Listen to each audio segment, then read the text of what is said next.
Tu me dis top, hein. Top.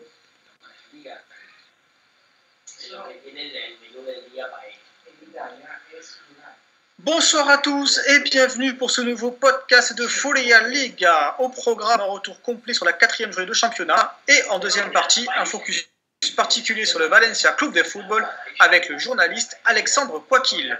Ce lundi, la joyeuse bande est courte mais elle est bonne. Il a fait de son et bonjour sa marque de fabrique, barbe foisonnante et verbe haut à la régie, à la co-présentation en profondeur et sur les côtés, Benjamin Bruchet, bonsoir. Bonsoir. On n'est pas beaucoup, mais on est là. Et on va attaquer sans plus attendre avec cette... On n'est pas nombreux, mais on espère que les auditeurs seront là avec nous tout au long de cette période demi.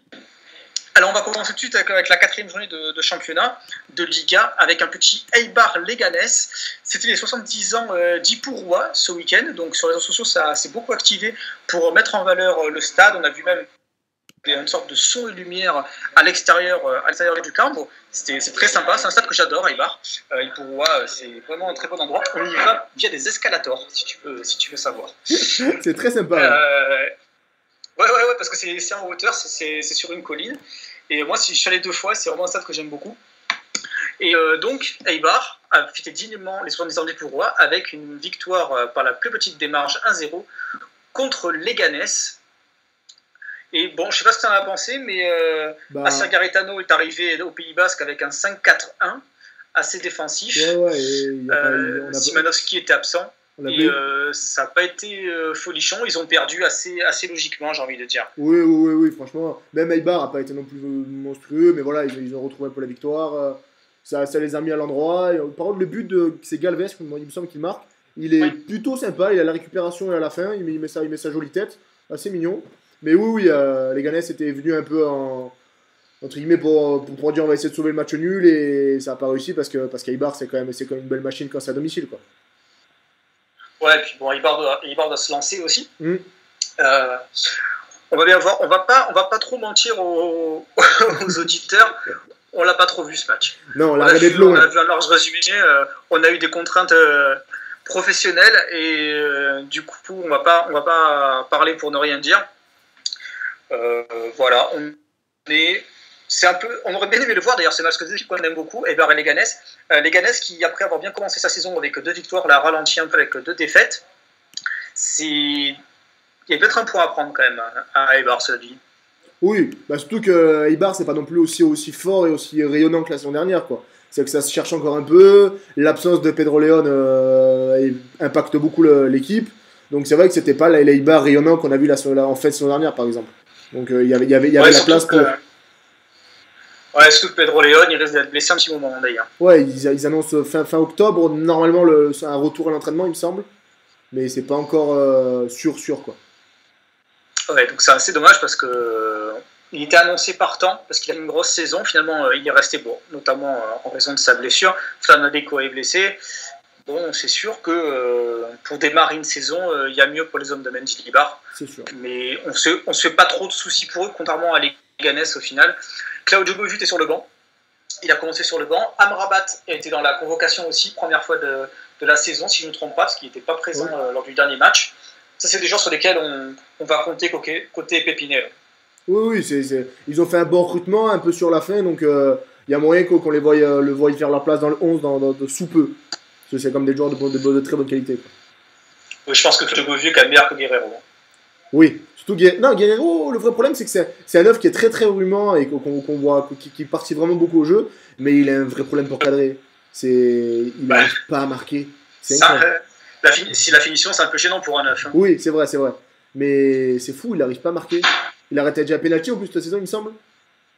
Il a raté contre Retafe. Il a marqué contre Retafe et raté un penalty lors du derby. Ouais. On va passer à l'autre club de la Bande Sud de Madrid, Retafe, qui recevait au Coliseum Alfonso Pérez le Barça. Et c'est pas passé loin pour Retafe, qui, avec encore un Gaku Shibazaki de gala, qui a mis une volée exceptionnelle. Phénoménal. Ça, la volée. C'est le but de la journée. Hein. Ah oui, la volée, en plus, elle sort de nulle part. Après, en plus, sur le coup, il a que ça à faire. Hein. Le ballon lui revient nickel, il n'a pas d'adversaire autour de lui. faut la frapper, quoi. Et elle part. Et en plus, Ter Stegen, il a quand même cette manie de ne prendre que des beaux buts.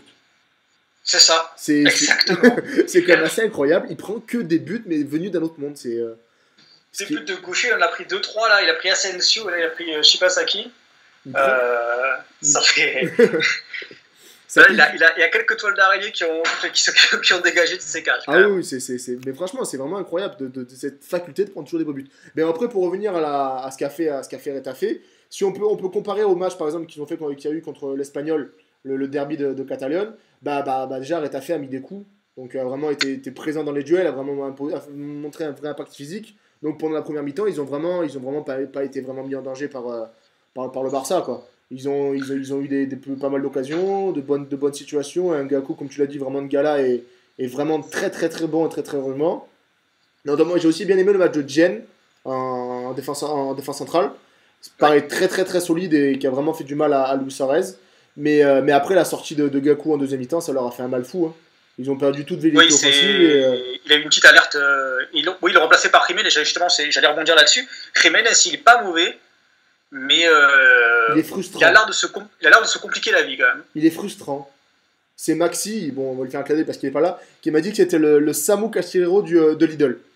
Mais, Ah, ça, c'est un super surnom, ça. mais vraiment, il est frustrant. Il est frustrant, je trouve Jiménez. Il est bon, il arrive à faire des bons décollages, mais il a aussi la faculté de rater des trucs de facile ou de rater un truc après un bon débordement ou quoi, de rater un centre tout bateau, de rater un décalage. C'est vraiment dommage, quoi. On peut noter aussi le petit Oui, point et puis de mais la Molina, semaine dernière, c'est lui. La semaine dernière, c'est lui qui a fait la victoire Jiménez oui, quand même c'est contre vrai. les Ganes. La belle frappe. Mais on peut noter aussi le petit point de Molina de Jorge au début sur Piqué, qui aurait pour moi valu une exclusion de Piqué, qui a fait un petit saut et il a attrapé le maillot. Donc, Oui, puis il y a aussi le penalty qui est pas sifflé sur ouais. le Piqué Oui, oui. au 42 jeu. Non, non, ils ont vraiment, quand on dit qu'ils ont vraiment souffert, le Barça a vraiment, vraiment souffert jusqu'à la sortie de Gaïkou, en fait. Pendant 60 minutes, c'était vraiment pas un Barça rayonnant. Après, les entrées, côté Barça, on va se dire, Dembélé est blessé, il me semble, 2 mois ou 3 mois. Non, il est blessé 4 mois minimum. 4 mois, 4 mois, 4 mois. C'est Mais ce qui après, se dit, ouais. les entrées de Delefeu et de Denis Suarez ont été vraiment bonnes.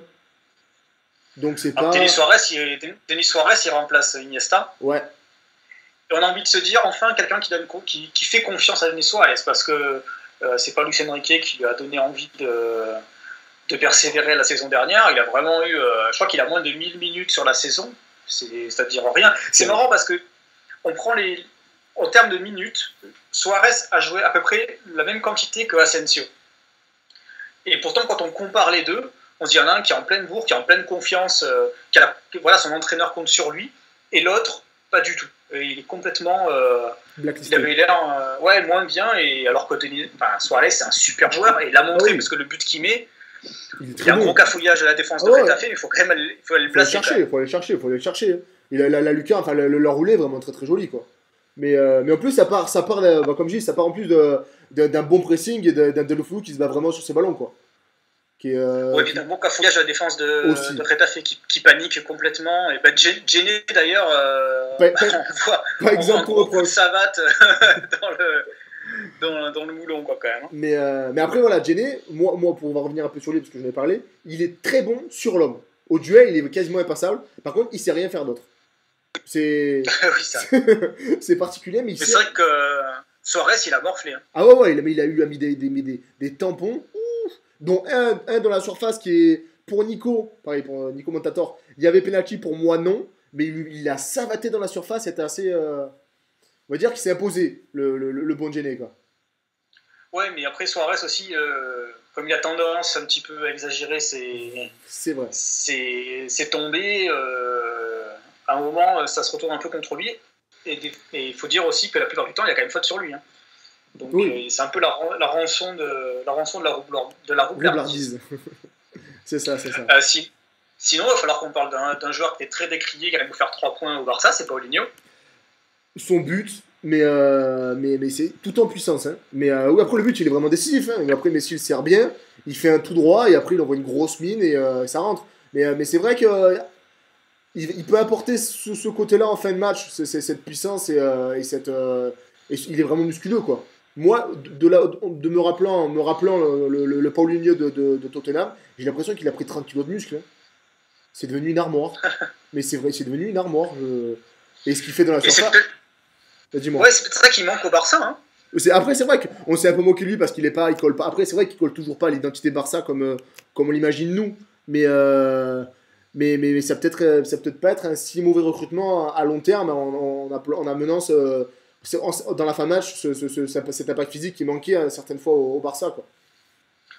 Mais après, c'est toujours un peu pareil. C'est un peu Messi et 10 autres à côté, quoi. Ça changera pas, hein. Enfin, pour moi, il y a Iniesta, il est plus. Après, Busquets revient un peu. Busquets, Ouais, la saison c'est dernière vrai. c'était vraiment une saison sans. Cette année, c'est quand même un peu mieux. Il est sur une bonne pente et il peut revenir à un niveau comme qu'on connaissait. Après, Iniesta, il est sur la fin, on le sait, quoi. Il a plus des matchs entiers, il a plus 80 minutes dans les jambes. Donc, compliqué pour moi de voir un milieu, même si Luis Enrique, non pas Luis Enrique, Ernesto Valverde veut un milieu, il veut retrouver un milieu dominant, avec les joueurs qu'il a en main, ça peut être, pour moi, ça peut être encore compliqué, quoi. Bon, faudra voir ça au cours de la saison, mais c'est improbable qu'il change de milieu à 3 et qu'il rajoute un joueur. Hein. Oui, c'est Ou vrai. qu'il fasse un double pivot. C'est vrai. Avec Busquets et Paulinho. Après, oui, c'est sûr que le Barça, c'est 4-3-3, mais après, il y a aussi les conditions actuelles du jeu Barça. barcelonais, Ouais. et que pour l'instant, Messi est un peu... Parce que même Suarez n'a pas son rendement habituel, donc bon. Ah non, mais là, le Barça est vraiment en rodage, quoi. C'est vraiment pas le Barça, c'est pas encore c'est pas encore super régulé, la machine n'est pas encore partie, quoi. Ouais, malgré tout, ils sont à 4 victoires, ils sont Oui. seuls leaders de la Liga. Ah oui. Ils sont... Pour une base, c'est pas mal, quoi. Voilà, oui, pour partir, sûr que c'est rassurant, quoi.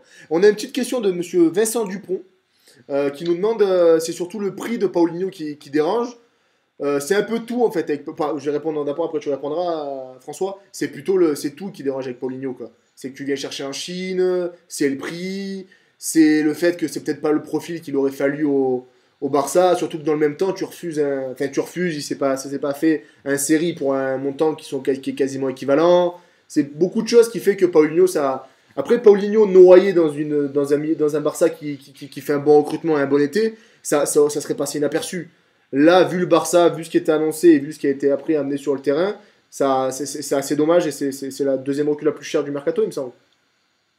Après. Ouais, alors moi, je vais donner mon avis là-dessus en te disant que Paulinho, je pense quand ils prennent Paulinho, le Barça, alors de ce que nous avait dit Olivier Goldstein et Florent Torchu au podcast précédent, Bartomeu, c'est un peu le dernier qui a parlé qui a raison. Et moi, je pense qu'il y a quelqu'un qui a dû lui dire au président du Barça, écoute, Casemiro, c'est l'homme de base du Real Madrid et c'est grâce à lui qu'ils ont réussi à équilibrer la milieu de terrain, qu'ils ont remporté tous leurs titres. Donc il faut chercher un mec dans ce profil-là. Donc ils ont mis 40 barres parce qu'ils se disent, ça va être notre Casemiro. Par ailleurs, quand on dit oui, alors on ne parle pas du tout de la même catégorie de joueurs, parce que là on va quand même parler du meilleur milieu défensif c'est peut-être ces 15 ou 20 dernières années avec Sergio Busquets. Mais Sergio Busquets, il sait faire plein de choses, hein, mais c'est pas un enfant de cœur. Ah non. Et le meilleur Barça, c'était quand ils avaient le meilleur Busquets, c'est-à-dire qui était franchement très limite dans ses interventions. C'est pas qu'il soit dangereux, c'est qu'il est malin et qu'il fait des fautes intelligentes et que voilà, qu'il n'hésite pas à pourrir un match. Voilà. Il faut oublier que le fameux match contre l'Inter avec Eto'o arrière droit, c'est quand même lui qui fait une simulation et voilà. Donc bon, moi je pense que c'est quand même il y avait Xavi et Busquets. Busquets était prépondérant dans énormément de succès du Barça et que depuis qu'il est moins bon, qu'il est moins là, le Barça marche moins bien et le Barça cherche peut-être un backup à Busquets en se disant que s'il retombe un peu moins bien physiquement, il va falloir un remplaçant convenable et que lui il apporte beaucoup de puissance. Et d'ailleurs Xavi il a dit dans son interview à Marca, il a dit voilà, c'est peut-être pas un mauvais choix Paulinho. Bon, il préférait Série évidemment parce qu'il y a peut-être plus de football, mais en attendant c'est peut-être pas le si mauvais choix qu'on prétend. On va passer à Betis Depor et on va dire un seul nom, Joaquín Sánchez. Oui. qui a mis son petit doublé. Il est éternel, ce mec, c'est incroyable. Ah, c'est incroyable, il sera toujours là. Mais en plus, le mec qui est très bon aussi, c'est Andrés Godardo au milieu. Et pareil, lui, il a plus d'âge, quoi. Il y a deux hommes au Betis qui font un très bon match hier, il me semble, ou avant-hier, hier. C'est ces deux-là, quoi. C'est deux trentenaires vraiment très aguerris et expérimentés. Et c'est eux qui font gagner les hommes de Kiki contre les hommes de Pepe Mel. Oui, cette fois-ci, Guardado titulaire. Alors que contre Villarreal, Guardado était remplaçant. Et ça s'était noté. Parce que c'était un match qu'ils n'auraient pas dû perdre, selon moi. Ils auraient dû gagner à la Ceramica. Et là, évidemment, titulaire, je crois qu'il a complété plus de 90% de ses passes, Guardado. Il fait un début de saison qui est colossal. En plus, il est recentré. Il me semble que c'est un mec qui joue sur un côté de base. Là, il est recentré dans le corps du jeu et il est vraiment rayonnant. Il est joué à sa 3e ou 4e passe décisive, il me semble. C'est vraiment. Il rayonne. C'est incroyable. Il fait du bien au jeu du Betis. C'est vraiment très très impressionnant, quoi. Ah ben, la passe qu'il donne pour Joaquin sur le 2e but, c'est du cousu humain. C'est parfait, là. C'est impeccable. Hein. Et on va parler de ce qui fâche un peu, le Depor, qui fait un début de saison vraiment mauvais. 1 point. Ils font mieux qu'Alaves, ça reste problématique, mais ils font mieux qu'Alaves qui a 0 point. Et ils ont marqué déjà. Oui, mais bon. Pepe Mel revenait au Villamarin, parce que Pepe Mel a été plusieurs fois entraîneur du Betis. Mais pour les auditeurs, tout à l'heure, en préparant l'émission avec Ben, on a regardé les stats d'Emre Solac, parce qu'on aime beaucoup ce milieu-là. Il n'a que 54 minutes au compteur lors de la 2e journée.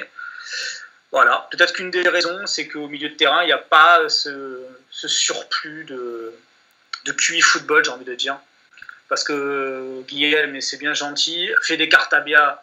Bon, il marque, hein, mais il ne fait pas exprès. Non, c'est... fait des cartes à Bia, Bon, j'ai une petite rancœur de faire des cartes à Bia à Valence, donc je vais rien dire. Mais c'est lui qui donne une sorte de Ginola contre Séville, le but de Emer à la dernière seconde. Donc fatalement pour moi c'est. Mais c'est quelqu'un qui n'a pas réussi à percer à Cordoue et là il a. Bon, voilà, je trouve là il met un beau but. Hein. Mais bon, en termes d'intelligence de jeu par rapport à Emre Solac, on n'est pas dans le même sport. C'est lui qui met la barre avant ou pas? Je crois pas. Non, c'est pas lui. C'est pas semble pas, hein, de mémoire. Mais il y a. Après, Lucas Pérez est rentré en cours de match, mais il n'est pas encore prêt. Il y a Andone, et Andone est bon. D'ailleurs, ça m'a étonné qu'il reste. Ouais, qu'il soit pas. À mon avis, il devait être gourmand. Le débord, parce qu'il me semble qu'ils ont quand même bien fait marcher la planche à billets pour le récupérer. Quand il était en Segunda. Et à mon avis, il devait être un peu gourmand, donc à mon avis, il n'y a personne qui a dû allonger le prix que voulait le déport. Oui, Andone, il était prêté. Non, il n'était pas prêté, mais il était à Cordoue. Cordoue, ouais. Il fait deux très bonnes saisons, il me semble. Ouais, mais Cordoue, justement, ils étaient qualifiés, je crois qu'ils étaient qualifiés pour un play-off d'accession. Et lui, il n'a pas pu y participer parce qu'il était à l'Euro. Ouais, c'est ça. Les joies du calendrier espagnol. Donc voilà, oui, à un moment donné, il est sorti d'une très très bonne saison. Je pensais vraiment qu'il y aurait un club un peu plus huppé qui le prendrait. Bon, on va pas se mentir, Pepe Mel, ses jours sont comptés. Je vois pas comment. Il faut vraiment que Lucas Pérez prenne feu, mais vraiment, ça ne ferait même pas les apparences parce que le jeu est quand même pas. Il est pas fou. Puis bon, quand tu tombes contre une bonne équipe, contre le Betis aussi, c'est tout de suite plus compliqué. Ah oui. En plus, pour moi, ouais, Pepe Mel, il doit sauter ou il va sauter au prochain match. Hein. Parce que je le vois pas rester. Il y a rien qui peut permettre à quoi on peut se raccrocher dans le jeu du déport. Il n'y a pas de fond de jeu, il n'y a pas un truc qui dit que ça va être sympa. Il n'y a rien. Petite personnelle, j'ai dit en fin de saison dernière, ça fait trop longtemps que le déport est un peu entre deux eaux. Et à un moment, ils vont descendre parce que c'est pas possible. Ça fait trop longtemps qu'ils sont sauvés in extremis. L'année dernière, si Ryan Babel ne signait pas 3 mois, ils descendent. C'est une certitude. Hein. Ils sont donc. La pige de Ryan Babel, quoi. Je sais pas trop où ça va aller parce que c'est dommage. Andreasor, c'est un super stade, ils ont un super club, mais peut-être que ce super déport est super mal barré aussi. Quoi. C'est vrai. Surtout qu'en face, on a un club du Betis qui a souvent vivoté là, sur les dernières saisons et qui cette année s'est remis à l'endroit pour espérer faire quelque chose de bien, quoi. Alors que le départ, ils ont toujours pas eu ce déclic pour se dire bon, on va se mettre un peu au travail et on va changer, quoi. Ouais, déjà, ils auraient dû. Comment dire? Ils auraient dû investir dans un entraîneur un peu nouveau. Parce que PPML, c'est un peu. Comment on pourrait dire? Est-ce que ce serait pas le Pascal Duprat de la Liga? Si, déjà, il a le même coup de cheveux. Ouais, sick. Mais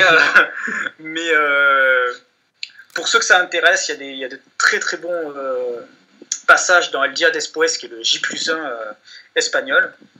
Enfin, c'est une vraie émission de foot. Voilà. Et il y a des discours de PPML avec le Betis qui sont vraiment extra.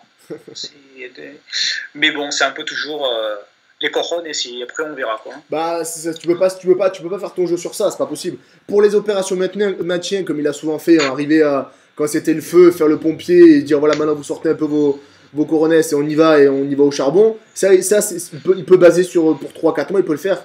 Mais après, pour construire pour la suite, il peut pas se baser que sur ça. Et on le voit, à chaque fois, il a du mal à débuter. Comme tu l'as dit, c'est un mec qu'il faut prendre en cours de saison.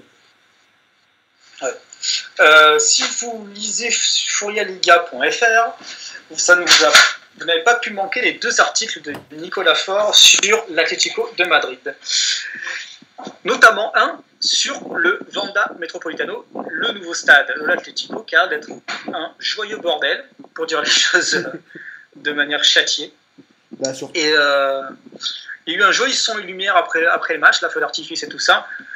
Mais heureusement qu'il y a eu un feu d'artifice à la fin, parce que sur le terrain, on était quand même pas loin de la purge. C'était vraiment pas...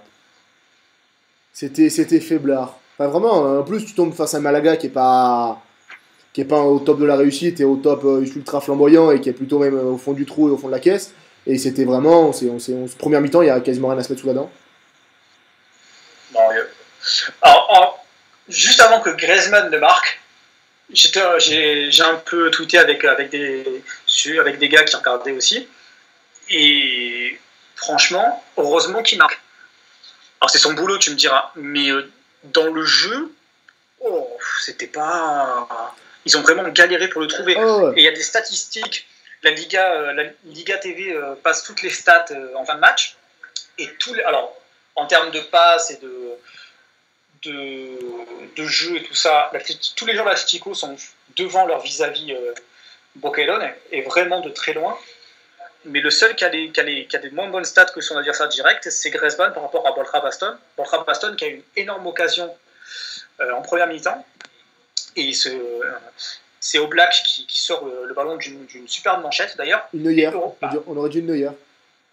Ouais, et Malaga, c'était pas fou, hein, vraiment. Donc c'est un peu... Bon, ils ont eu la Ligue des Champions, l'Atlético aussi. Hein.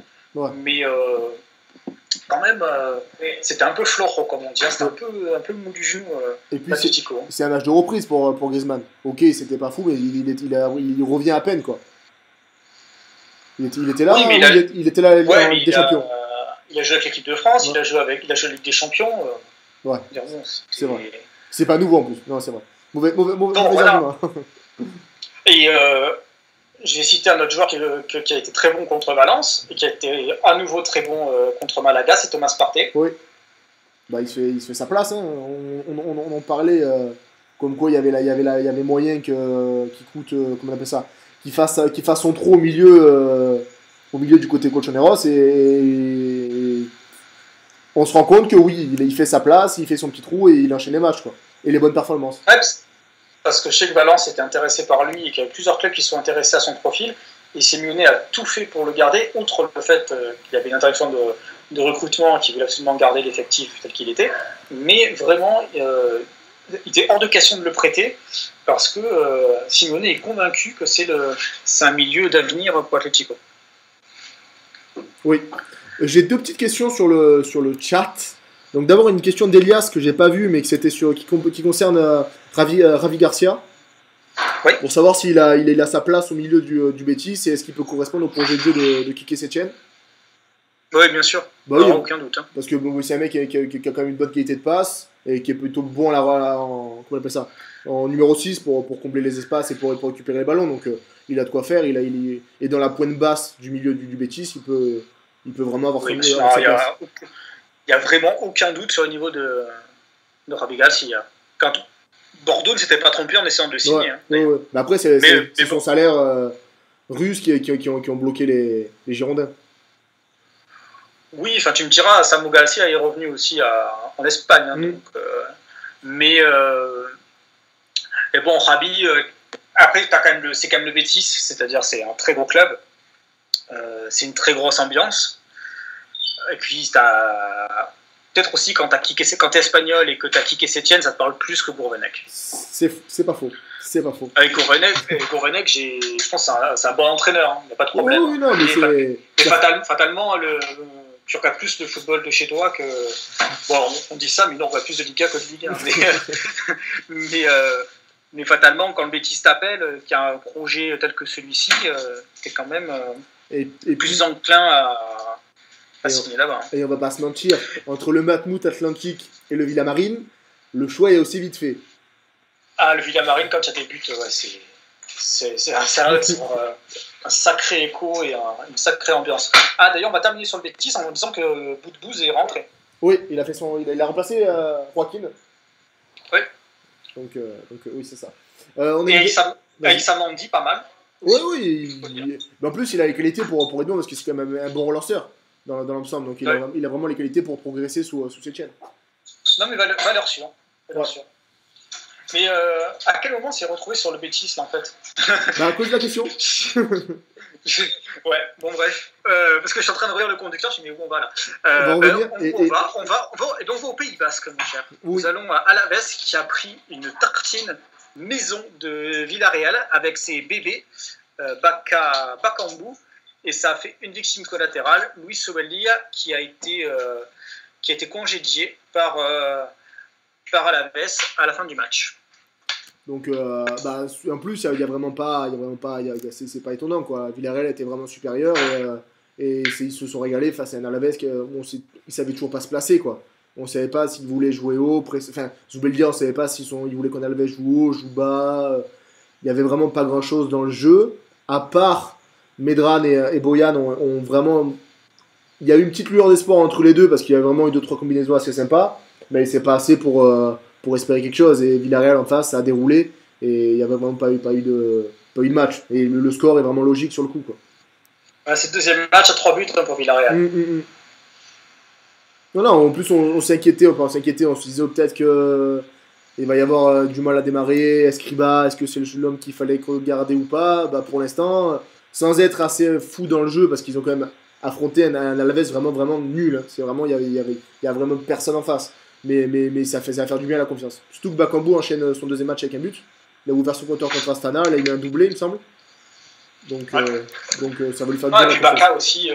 Baka s'insère bien aussi dans le jeu de Villarreal, parce qu'il a encore planté. Hein. Ouais. Après le duo, moi je trouve que le duo est assez. C'est vraiment assez particulier parce que c'est un duo qui joue quasiment pas ensemble. Il n'y a pas de circuit de passe entre Bakambu et Baka. Ils se cherchent pas dans le jeu. Mais après, ils ont Bakambu est plutôt plus mobile que Baka, qui est vraiment le neuf, le renard qui traîne dans la surface. Comme Bakambu dézone beaucoup plus et essaye de créer des décalages comme ça. Mais il n'y a pas d'échange de passe. Ouais, Bakambu est plus dans le cœur du jeu quand même. Non, ouais, il dézone beaucoup plus. Mais Baka, il a eu 2-3 grosses situations. Comment? Oui, donc Zubeldi a été limogé. Il se murmure que Karanka est ciblé. Oui. Mais en l'état actuel des choses, 0.4 matchs. Le prochain match, c'est le Real Madrid. Comment dire? Ils vont pas vouloir cibler de suite en tout cas. Ils vont peut-être attendre le match du Real et peut-être vouloir venir après. Hein. Parce qu'en plus, le maintien va se jouer très très haut cette année. Ouais. Il y a vraiment le gap va être important. Et on n'a pas les chèvres. Vraiment, mais la caravane qui avançait pas comme avant, où tu pouvais te maintenir en n'ayant vraiment pas fait une grosse saison, quoi. Alors, si les auditeurs sont intéressés, c'est le premier article de Furia Liga. Le premier article à part entière, hormis les fiches. C'est signé Bruno de la Cruz qui faisait un portrait de Luis Sobelia. Donc voilà, si ça. Je pense qu'il va nous faire une petite suite. L'épisode 2, le dernier épisode. Il est pas au courant, mais il va nous faire le saison finale de Luis Sobelia dans pas longtemps, parce que c'était vraiment un entraîneur qui avait une bonne cote, c'était un vrai pari de la part d'Alaves. Et il faut le dire, c'était un pari qui était osé. Ils ont peut-être pas tous les clubs qui l'auraient fait, mais ils ont trop perdu de joueurs. Beaucoup trop de qualité. En fait, pour moi, tu perds deux latéraux, deux milieux importantissimes et des personnes qui marchaient bien. Mais pour moi, ils ont fait trop de paris. Tu vois, Medran c'est un pari, Boyan c'est un pari, Zubeldia c'est un pari. Pour moi, il y a trop de paris pour espérer faire quelque chose. Mounir c'est un pari. Ça fait trop à trop de postes, ou des postes où avant, il y avait des mecs qui étaient au niveau et qui étaient vraiment très très bons, quoi. Ah, c'est sûr. C'est certain. Et en revanche, un club qui joue bien, mais qui ne prend pas de points, Girona, ouais. qui a perdu à domicile contre Séville à Montilivi. Encore une fois, alors là, Séville, ils s'en sortent à l'expérience. On a l'impression que Girona n'a pas encore assimilé la Liga, dans le sens où il faut marquer sur ses temps forts. En plus, franchement, c'est vraiment mal payé, Girona hier. Il y a un sauvetage de l'anglais, il y a une barre, un penalty raté. Quand Séville marque sur quasiment c'est 2-3 seules situations, et c'est Gorkay qui a la main pas assez ferme, et que Luis Mariel est tout content que ça rentre, quoi. Parce que la frappe est pas forte, elle est pas bien placée, et c'est plutôt Reizos qui a pas la main assez ferme et qui laisse passer. Parce que sinon, Séville, ils doivent jamais gagner, ils doivent jamais prendre 3 points. Déjà, 1 point, c'est beau, mais ils doivent jamais prendre 3 poins. Mais la première demi-heure est catastrophique. Ah oui, oh là là, il n'y a rien. Il y a rien. D'ailleurs, je regardais les réactions du compte Séville-France, qu'on salue, qui est un très bon compte d'ailleurs. Sur toute l'actualité des Palanganas, c'est vraiment un compte très très bien informé, avec des infos, des périscopes de qualité. Ça gagne, on a envie de dire, c'est un peu comme le Barça. C'est largement perfectible. On se demande des fois comment ça gagne, mais ça prend des points à un moment important de la saison pour bien se lancer. Et ça permet aussi à Belic de prendre ses marques. Il y a eu 2-2 en Ligue des Champions contre Liverpool. Là, il l'emporte avec un Ganso qui a baissé de pied cruellement. Ah oui. Et surtout, moi, il y a un joueur que j'ai envie de sortir du lot. Et vraiment, on va pas faire le coup de sélection et compagnie, mais l'anglais, il est très très bon depuis le début de saison. Il est vraiment très très rassurant, et il monte vraiment comment on appelle ça, en régime. Enfin, c'est vraiment, il a progressé, il progresse vraiment à vitesse où avant on avait des problèmes, souvent il avait des oublis de marquage, ou c'était vraiment très perfectible. Là, cette saison, c'est vraiment, ils sont vraiment des très bonnes copies à chaque sortie, quoi. Ouais, bon après tu me diras, il est arrivé de Nancy qui était fallait progresser. Qui était mal barré, oui, il a quand même changé. Tu passes de Nancy qui joue le maintien à Séville qui joue l'Europe. En janvier en plus. En janvier sous Sampaoli. En janvier sous Sampaoli, donc c'est vrai que quand tu passes de, c'était qui? J'ai plus l'entraîneur. Pablo Correa. Ouais, quand tu passes de Pablo Correa à Sampaoli, ça faut se mouiller la nuque, on dira, quoi. Ouais, non, c'est un peu compliqué, quoi. Donc là, vraiment, il est très bon, et on va pas faire comme avec Henri Laporte, parce que c'est un peu on va dire encore, c'est les joueurs dont on veut la sélection dont on voit jamais les matchs. Mais lui, pour le coup, s'il continue sur cette lancée, ça va devenir très intéressant. Ah oui. Et d'ailleurs, Séville reste une place forte pour les Français, puisque Korchad est titulaire, Zonzi aussi. Et Carole. Comment? Ah oui, Carole. Et le Carole. C'est vrai qu'il m'a manqué. Ouais.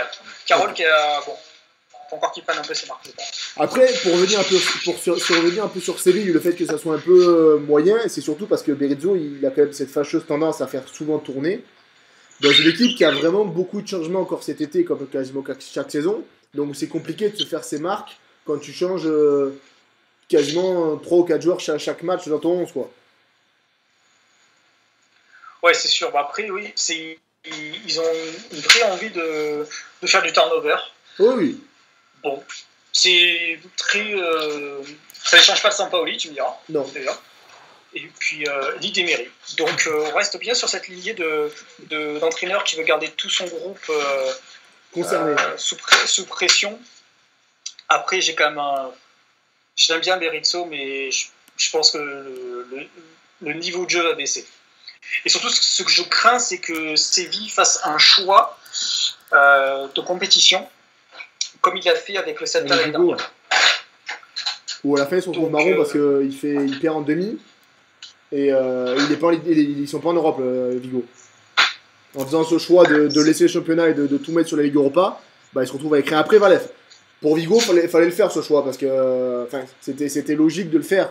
Avec Séville, il faut arriver à jouer sur plusieurs tableaux, quoi. Oui, mais après, l'effectif est quand même beaucoup plus profond à Séville. Il peut juste sur 2 tableaux à Séville, il peut moins le faire à Vigo, bien sûr. À Vigo. C'est le cas. Mais bon, j'ai toujours cette appréhension de. Bon, puis il faudra voir aussi Moriel, parce que Moriel marque, mais c'est pas fou. C'est vraiment dans le jeu, je suis pas pleinement convaincu pour le moment. Je trouve que Ben Yedder est plus efficace. Ouais. Est-ce que les deux vont pouvoir cohabiter? Là aussi, faire beaucoup de turnover, c'est aussi s'empêcher un petit peu d'avoir des automatismes réguliers entre ces 2 bons attaquants. Parce que les deux sont vraiment bons joueurs. Donc, après, le vrai problème pour moi entre les deux, et qui ont du mal à cohabiter, c'est que c'est 2 profils qui sont similaires. C'est vraiment 2 profils qui bougent beaucoup, qui dézonnent, qui bougent. Donc c'est vraiment, pour moi, compliqué de faire cohabiter les deux à long terme. Alors, petite alerte but.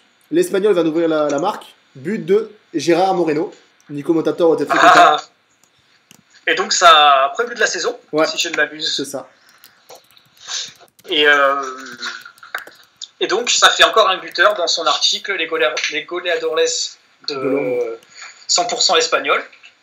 Pour l'instant, il n'y a que Sergio Leone. Il y a Sergio Leone et Adoris qui ont marqué. Maintenant, Gérard Moreno, ça en fait 3 sur 5. Ça avait du mal à se lancer, et là ça va mieux. Là, ça va, c'est parti. Ah ouais, c'est. Justement, contre le Celta. On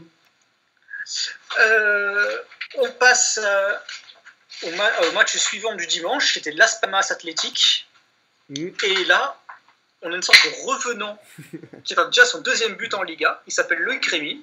Et il a mis un golasso, mais vraiment comme à sa plus belle époque. Surtout que moi, sur le podcast, on annonce que Rémy rentre un jeu au match d'avant, où il marque déjà. Je dis que ça va être compliqué de le revoir directement au très très bon, parce que pour moi, il n'arrivait pas super affûté.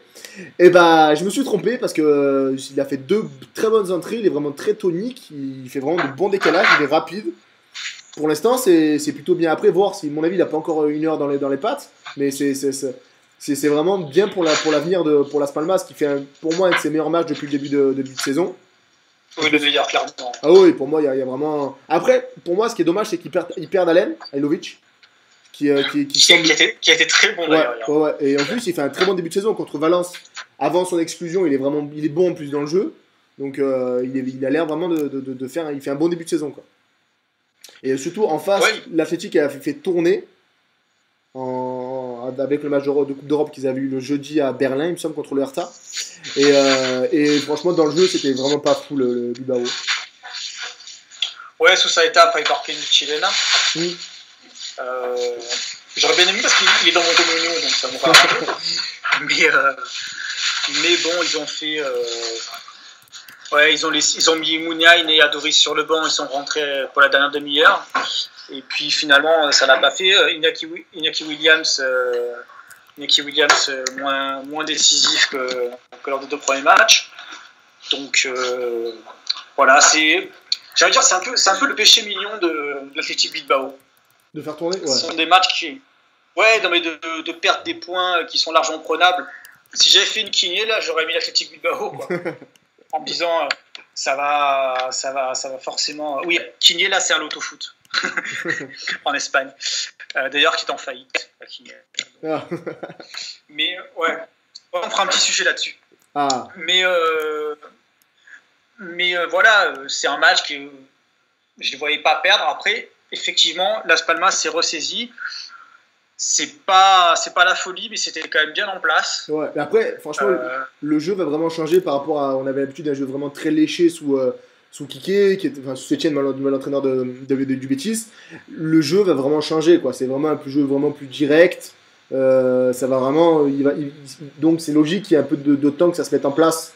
Donc, mais en plus, l'avantage, c'est que tu le sais bien, tu as écrit dessus, Manolo Malak, il connaît très bien Lille, il connaît très bien les joueurs canariens, donc ça reste Ça aurait été mieux avec De Zerbi, je pense. Mais pour le coup, c'est pas un mauvais choix de coach. Non. Après, effectivement, il a pas de chance parce que le premier match contre Valence, Halilovic se fait exclure. Là, il se blesse. Et vraiment, il fait un bon match. Cagliari mange un peu la feuille à la mi-temps. Oui, même très clairement, sur un bon service de Vieira, il mange vraiment très clairement la feuille. Ouais. Parce que le ballon est déposé. Loïc Rémy, ce qui m'a plu dans le but de Loïc Rémy, pour terminer sur ce match-là, c'est qu'il est au début de l'action. Parce qu'il dézone, il est sur un côté, il vient faire le relais avec Vieira, et derrière, il déborde, il met un crochet, et la frappe, elle est super. Nickel. Vraiment, ah ouais, je suis vraiment surpris qu'il ait ce niveau-là aussitôt dans la saison. Aussitôt. Après, pour moi, on en parlait avec Maxime, il me semble. Pour moi, Loïc Rémy vient pour être ailier. Pour moi, s'il doit mettre quelqu'un en concurrence et quelqu'un qui doit peut-être s'inquiéter pour sa place, c'est plutôt Vitolo que Caleri.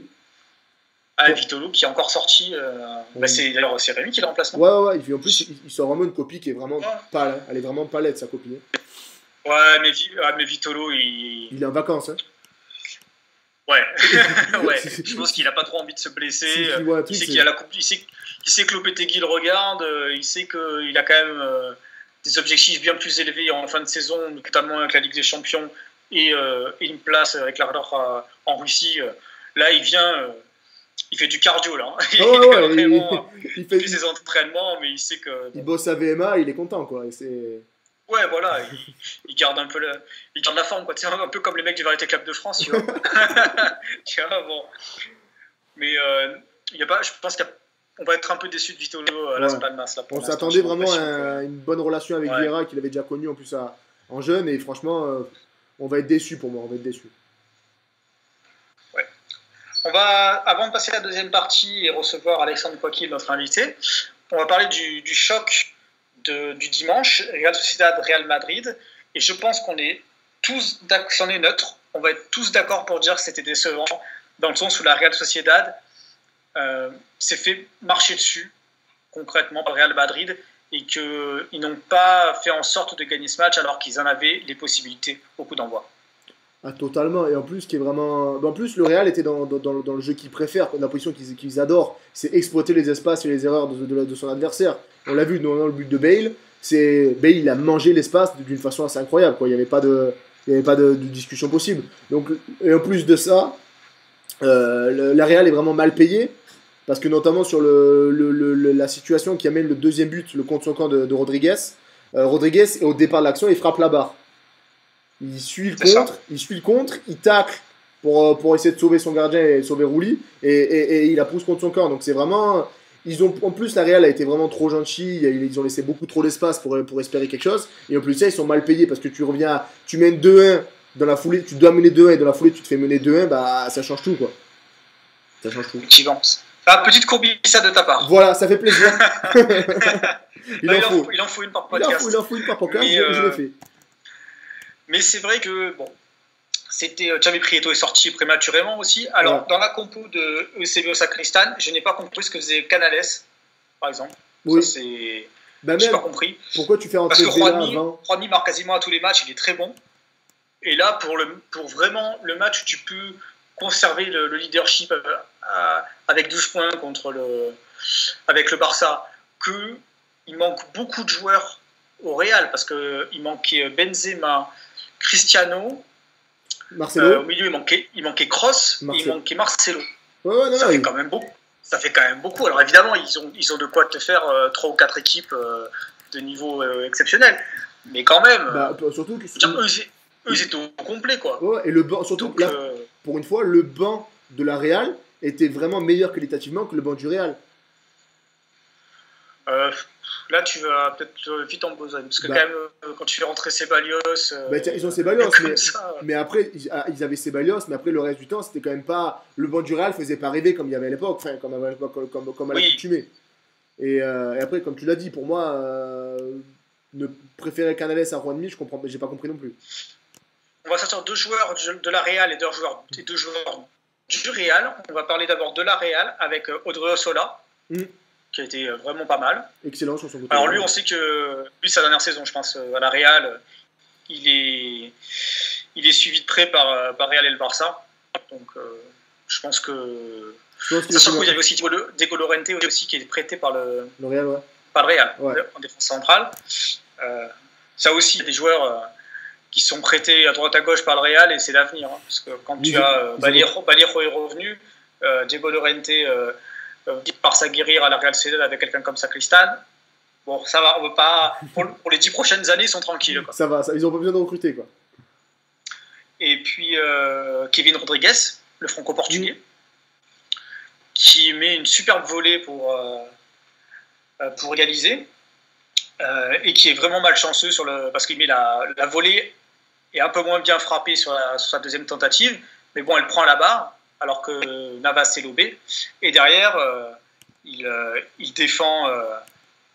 Il défend en revenant, donc du coup, il a une mauvaise communication avec ses collègues et notamment le Rouli. Et ça fait. Tu passes de 2-1 avec un potentiel doublé à 2-1 contre toi avec un doublé, mais avec un pion. Ouais, c'est dommage parce qu'il fait une bonne partie. Oh non, il a vraiment été très très bon sur son côté gauche. Hein. Ouais, et d'ailleurs, justement, pour rebondir là-dessus, de l'autre côté gauche Real Madrid, Théo Hernandez a montré que ça allait faire autre chose que pas bien jongler à sa présentation au Real. Oui. Comme quoi, la pensée qui traîne actuellement sur les réseaux sociaux, c'est qu'un joueur qui ne sait pas jongler à sa présentation est un mauvais joueur. C'est faux. Ouais, parce que Céane Garnier, par exemple, qui est un excellent freestyler, tu mets sur un terrain, je ne suis pas convaincu. Pareil. Voilà, c'est pas ça.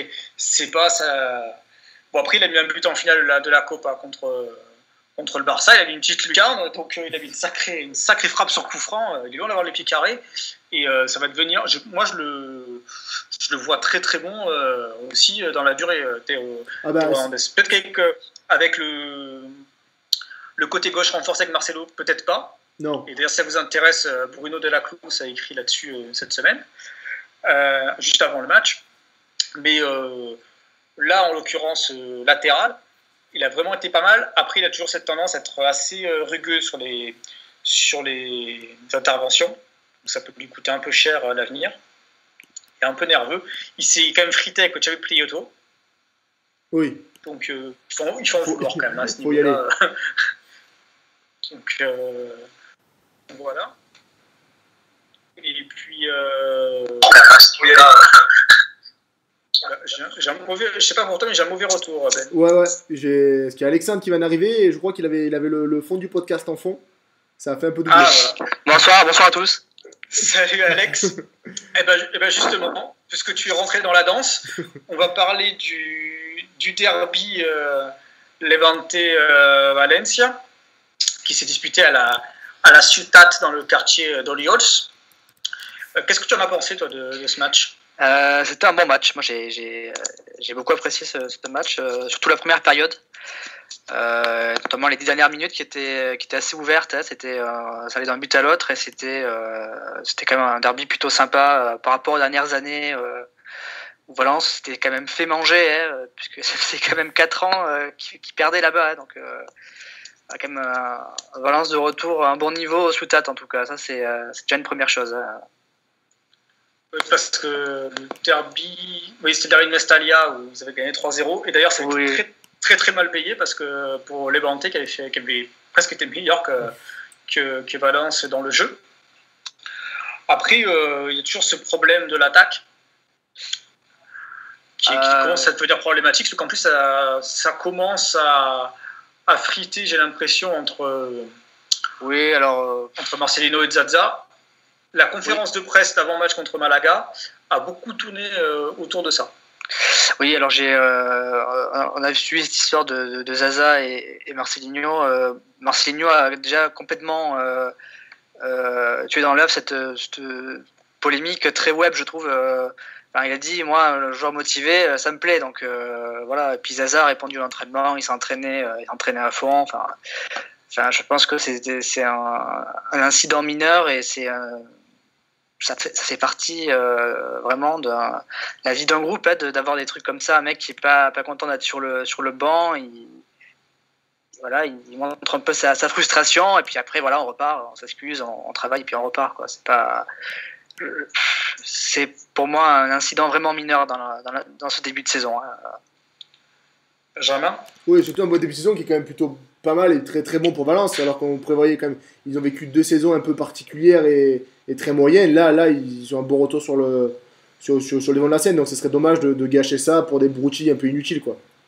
Oui, justement, c'est pour ça que je pense que Marcelino a vraiment tué dans l'œuf cette histoire-là, parce que ça n'avait absolument aucun sens, et je pense que c'est pas la première fois qu'il a géré un cas comme ça, c'est-à-dire un mec qui n'est pas content d'être sur le banc, qui le fait savoir un peu trop fort, et il en a vu d'autres, il entraîne depuis plus de 15 ans, Marcelinho, je pense vraiment qu'il en a vu d'autres, et Zaza, ben, voilà, il se remet au travail, et puis on oublie tout ça. Ben, un peu plus, je pense qu'il a voulu pour moi, je pense qu'il a voulu surtout un peu le piquer avec. Il a un peu lancé après le match, il a fait 2-3 petits pics en disant voilà il était satisfait de la prestation de Mina. Donc pour moi, il a aussi voulu un peu le piquer dans son orgueil et qu'il soit un peu plus motivé par la suite. Oui. Avec Zaza, de toute façon, il a un joueur, c'est un super joueur, Zaza. C'est pas le mec, c'est pas le mec qui a raté son penalty à l'Euro. Ouais, c'est un mec qui met beaucoup de cœur à défendre. C'est déjà la première chose que Marcinho, c'est défendre. Donc lui, il le fait sans compter ses efforts. Et je pense que déjà ça lui pèse énormément quand il est dans la surface adverse, parce que il se tue à la tâche pour que le Valence soit équilibré. Donc et voilà, bon, il a des petits soucis, ouais, en termes de finition, placement, connexion avec les autres joueurs, mais personnellement, je pense que ça va progresser et monter au fil des mois. Donc, ce problème offensif dont on parle là, ça va se régler. Et si ça ne se règle pas avant Noël, je pense qu'une recrue va de toute façon arriver et le problème pourra probablement être réglé plus tard. Donc, pour moi, ça fait partie des problèmes dus à la construction de ce nouveau Valence, en fait, ce problème offensif. Alors, je vais faire une petite parenthèse, puisque un des plus beaux joueurs du championnat espagnol vient de marquer. Il s'appelle Pablo Piatti. Oui. Et ça fait 2-0 pour l'Espagnol contre. Pablito, ouais. Ouais. Tu sais très bien pourquoi j'ai vu qu'il avait marqué. Parce que... ouais. Alors, on l'a connu, oui, Pablito Piatti, ouais, il a fait 2011, 2017, 2016, parce qu'il est parti en prêt à l'Espagnol l'an dernier, on a vendu cet été. Ouais, Pablito Piatti, un super joueur, qui appelait le petit Messi en Argentine, voilà, c'était surnom sympa, et voilà, qui mentalement n'a pas réussi à supporter Mestalla, en fait. Hein. C'est malheureusement le résumé de son passage à Valence, c'est beaucoup d'efforts, beaucoup de travail, mais au final, il n'avait pas les épaules pour ce club. J'en suis le premier, désolé à dire ça, mais c'est un peu le. Ouais, il y en a beaucoup en plus. Tu sévères. C'est un peu, mais il a fait quand même une belle saison. La saison avec Nuno, 2014-2015, il a fait une très belle saison quand même, on n'oubliera pas. Ouais. Et voilà, puis qu'on a fait appel à lui aussi sous. L'année d'avant, avec quand Pizzi est arrivé, il a remis en selle, après que Djukic l'ait mis de côté. Ouais, non, il a fait un passage inégal, mais voilà, c'est un peu peut-être une petite déception, ouais, je pense, Piatti. Alors, contrairement à, tu dis qu'il a eu le poids de Mestalla sur les épaules, il y en a un, j'ai l'impression qu'il n'a pas le poids du tout de l'institution en ce moment sur les épaules, parce qu'il est vraiment exceptionnel, et je sais que tu l'adores, c'est Kondogbia. Ah oui. Qui a encore sorti une partition mais monumentale contre Levante. Il est vraiment à un niveau, je ne m'attendais pas à ce qu'il soit aussi fort aussi vite. Alors Kondogbia, moi je ne suis pas étonné, parce que sa meilleure saison en carrière, c'est 2012-2013 avec Séville. Moi je me souviens de cette saison-là, il volait, enfin il était encore beaucoup plus jeune en plus, il avait 20 ans je crois déjà à l'époque simplement. Il avait fait une superbe saison, et une si belle saison que le Real le voulait, donc c'était pas, après c'est Monaco qui l'avait récupéré, mais je suis absolument pas étonné. Il a un niveau technique, alors c'est un faux lent, hein, Kondogbia, on pense qu'il est lent mais pas du tout, il a une technique très élevée. Il s'est distribué le jeu, il s'est récupéré, et ça je pense que c'est peut-être un des points sur lesquels on se posait des questions. Va-t-il pouvoir récupérer des ballons et amorcer une première relance? C'est le cas. Et voilà, et puis c'était le choix numéro 1 de Marcelinho, donc maintenant on comprend pourquoi en fait. Ben, surtout que son arrivée et le fait, comme tu l'as dit, qu'il récupère beaucoup de ballons, il fait beaucoup de bien à Parejo à côté de lui, quoi. Il lui libère vraiment d'un travail défensif, et il arrive vraiment à faire un peu rayonner Dani sur les phases offensives, quoi. Et justement, je pense que Dani Parejo, en fait, n'est pas forcément délesté des tâches défensives, parce qu'on le voit défendre. Hein. Moi, je me souviens face à Las Palmas, il avait pas mal dû défendre, face au Real aussi.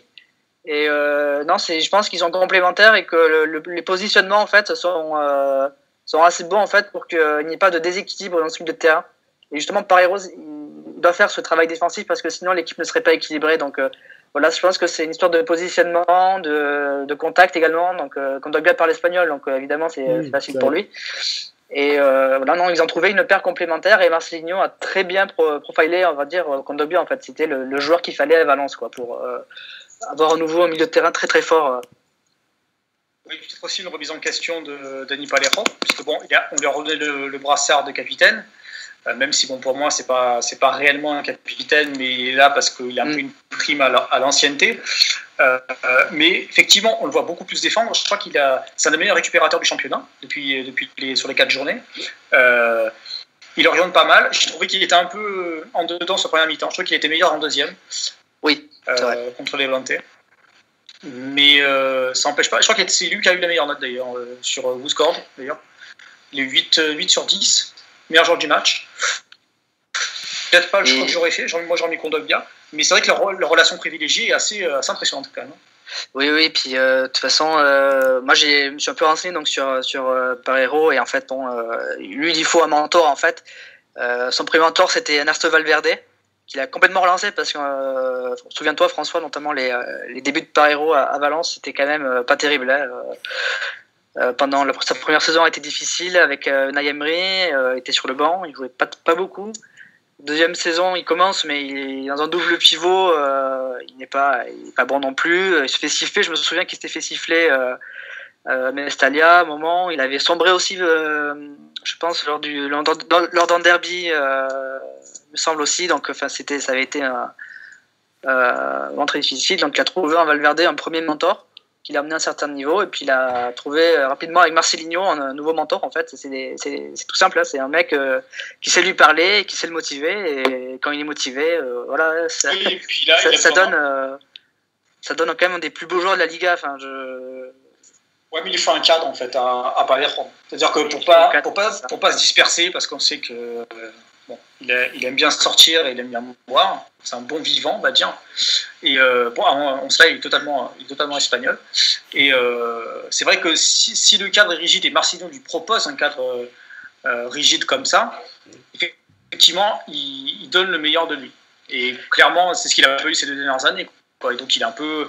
Moi, je me rappelle en zone mixte, c'est le premier à partir, pas un mois à la presse. C'est un peu compliqué. Tu es capitaine de Valence, tu dois quand même, comme on dit, dans la cara, tu dois un peu faire bonne figure devant la presse et affronter tes responsabilités. Donc. Oui, mais c'est vrai que on n'a pas parlé de sa saison 2014-2015, mais il avait été très bon également dans le milieu à 3 de Nuno et Yann Castro. On parlera quand même de l'Écossais parce qu'on va pas le. De Yann Castro et de Nuno plutôt. On va pas l'oublier. C'est vrai qu'il a besoin d'être cadré. C'est un joueur en fait qui est assez frustrant parce qu'il a des qualités de passe. Moi, j'avais pas vu une qualité de passe que ce soit ras de terre dans les petits espaces ou dans tout ce qui est ouverture, changement, renversement de jeu depuis Mendieta à Valence. C'est absolument, il a une facilité à faire des passes, à ouvrir le jeu qui est absolument incroyable. Il est quand même il va quand même partir peut-être sur une saison qui va peut-être l'amener à la Coupe du Monde s'il continue sur ce rythme. Parejo, et puis notamment l'autre je pense qualité qu'il a, c'est qu'il est jamais blessé. Et c'est vrai. Malgré une vie une vie nocturne agitée, je pense qu'il a mis ça de côté quand même maintenant, mais depuis ce qui s'est passé au Mia avec Siqueira en décembre, qui s'est fait gauler, je pense qu'il s'est bien calmé quand même. Je pense qu'il a mis ça de côté, il s'est dit voilà, on va sauver le club, on va se remettre dedans, et puis voilà, puis on va attendre que ça aille mieux. Il a une interview, pas mal d'interviews, il y en avait pas mal d'interviews depuis le début de saison. Il y en a une qui m'a frappé, moi, c'est quand il a parlé de la diète imposée par Marcelinho. Et on s'est rendu compte en fait que depuis maintenant 3 ans ou même plus, les joueurs n'étaient pas soumis à une diète, un régime spécial en fait, à une vie de sportif de haut niveau. Et ça m'a choqué moi parce que je pensais que même sans entraîneur ou cadre, le médecin suivait ça et non. Et il m'a quand même surpris là par héros. Donc l'arrivée de Marcelinho en tout cas aura remis tout un groupe il y a une vie un peu plus saine, on va dire. Je pense que c'est également une des clés du succès pour ce nouveau Valence. Bah, c'est tout. Alors, je fais, attends, Ben, je fais une petite aparté sur l'histoire de régime et de diète. Là, j'étais à Majorque, là, et justement, l'entraîneur exige que les joueurs mangent très régulièrement ensemble au centre. Et c'est un truc qui se fait... bon, Majorque est en 3e division maintenant, mais c'est un truc qui se fait de plus en plus parce que les staffs se rendent compte que les joueurs ne savent pas s'alimenter. Et donc, s'ils restent au moins à midi, déjà, ça forge le groupe parce qu'ils mangent ensemble et ça crée une espèce d'ambiance. Voilà. Et puis, les mises au vert, il n'y a pas de secret, les mises au vert.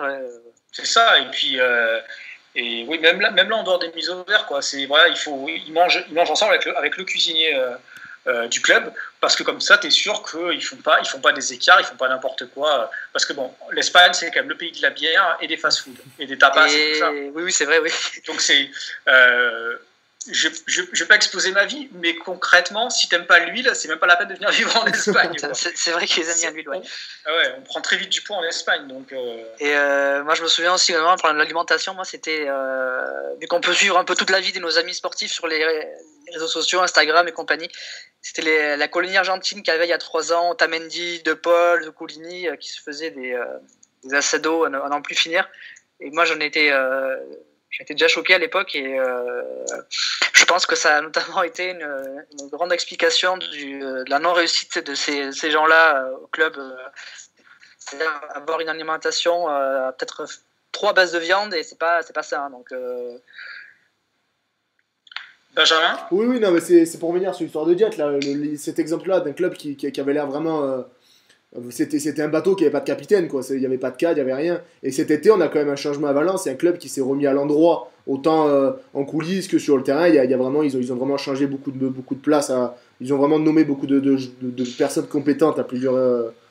surtout, comment on appelle ça, je vais y arriver. Dans toutes les catégories. Tous les secteurs du club. Voilà, tous les secteurs. Et donc, c'est vraiment que ça montre à Valence qui s'est remis à l'endroit et qui s'est remis à vouloir travailler tous ensemble avec un vrai objectif de vouloir refaire de ce club un grand d'Espagne, quoi. Justement, Alex, quand tu vois est-ce que je dis que Peter Lim, finalement, a compris l'ampleur de la tâche et il s'est adressé à Matteo Alemany, qui a été président de Majorque. Ah, ça a été notamment le président historique du Majorque des années 2000. Enfin, c'est ça. C'est lui qui a fait venir Eto'o à Majorque. Donc voilà, on a compris qu'on avait affaire quand même à un mec qui savait de quoi il parlait. Qui connaissait le foot.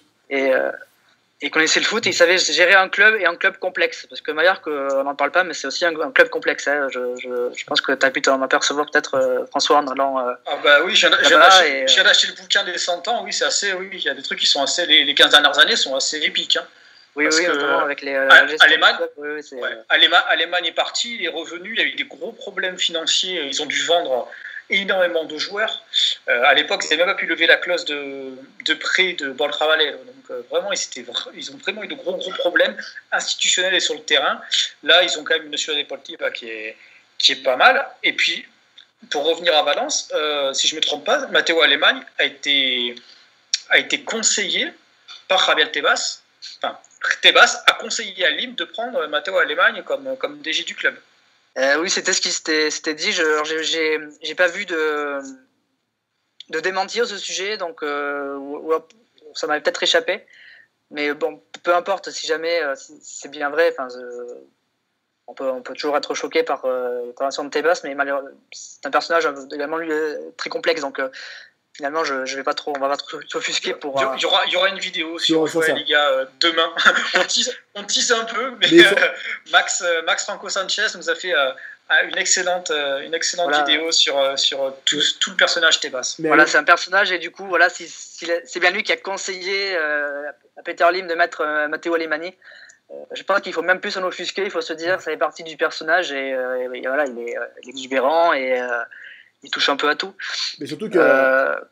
Non, vas-y. Bah, surtout que Matteo Alemán, il connaît vraiment, comme tu l'as dit, il connaît vraiment le foot espagnol. Et puis qu'il a même été candidat à la fédération pour être président de la fédération espagnole. Donc c'est vraiment un mec qui connaît le foot espagnol, qui est connu en Espagne. Donc c'est pas étonnant qu'il soit conseillé par. Oui, et surtout, je pense que même preuve ultime de sa compétence, c'est que Florentino Pérez le voulait pour le Real au cœur des années 2000. Hein, donc il avait tenté de le faire venir, je crois, c'était en 2004 par là, et il n'avait pas réussi. Hein, il n'avait pas réussi à l'arracher à Majorque.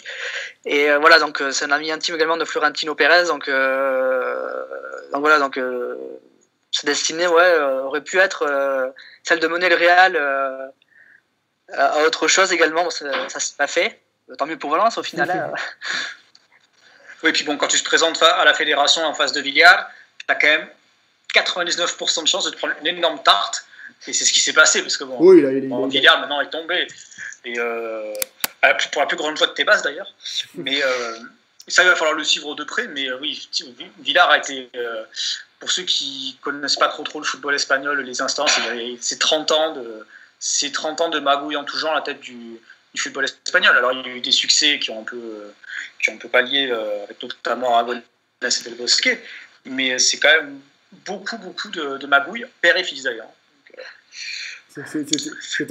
Pour revenir à la restructuration de la direction, comment tu vois toi l'arrivée d'Anil Murti et par rapport à ce qu'a fait Layun Chan, parce que Layun Chan c'est quand même on va dire, c'est un cas à part dans l'histoire de la présidence d'un club. Hein. Je pense que c'est la pire présidente d'histoire de Valence, parce que elle a tout raté. Elle a raté l'anglais économique, elle a raté l'anglais sportif, surtout l'anglais sportif, et l'anglais sportif évidemment a eu une répercussion sur l'économique. Donc elle a tout raté. Je pense qu'elle a mal. Elle gérait des hôpitaux avant pour Peter Lim, ils se connaissent depuis très longtemps. C'est sa personne de confiance, donc évidemment la nommer vice-présidente au départ, puis présidente, ça semblait quand même logique hein, quand elle est arrivée. On s'est rendu compte que gérer des hôpitaux privés et un club de foot, c'est pas pareil. Et je pense qu'elle n'avait d'ailleurs pas prévu de rester à long terme à Valence, elle avait toujours dit. Je pense que ce qui s'est passé depuis 2 ans l'a conduit à partir beaucoup plus vite, Chan. Quant à Anil Murti, on va rebondir. Anil Murti, je crois que c'est un diplomate, donc il fait son job de diplomate en fait, c'est-à-dire que quand on l'a vu sortir là pour les problèmes avec les tickets là pour le derby, il a fait son job en fait. Pas s'en étonner. Hein.